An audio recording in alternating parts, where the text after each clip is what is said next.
ஒரு பேசும் கிளி சொன்ன ரகசியத்தால் அருணின் வாழ்க்கையே மாறியது. ஒரு மழை இரவில் அருண் வீட்டு பின்புறம் ஒரு கிளி அலறும் சத்தம் கேட்டு கையில் விளக்கை எடுத்து சென்று போய் பார்த்தான். ஒரு சிறிய கிளி வலையில் சிக்கிக் கொண்டிருந்தது. அருண் அதனை மீட்டு தன் வீட்டிற்கு அழைத்துச் சென்றான். அன்று இரவு கிளி அருணுக்கு ஒரு ரகசியம் சொன்னது. உன் வீட்டிற்கு பின்னால் ஒரு பழைய கல் இருக்கும், அதை நாளை காலை நகர்த்திப்பார், உனக்காக ஒரு அதிசயம் காத்திருக்கு என்றது.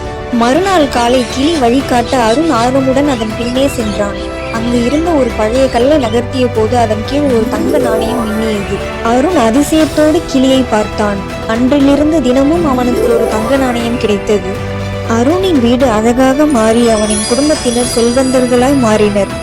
ஆனால் அவனுக்கு ஒரு நாள் பேராசை தோன்றியது. அனைத்து நாணயங்களையும் ஒரே நாளில் எடுத்துவிட வேண்டும் என்று எண்ணி அந்த கல்லை நகர்த்தினான். அப்பொழுது அவனுக்கு வெறும் மண் மட்டுமே மிஞ்சியது. பேசும் கிளியோ வானத்தை நோக்கி பறந்து சென்றது. அவனது பேராசையால் அதிசயம் மறைந்து போனது.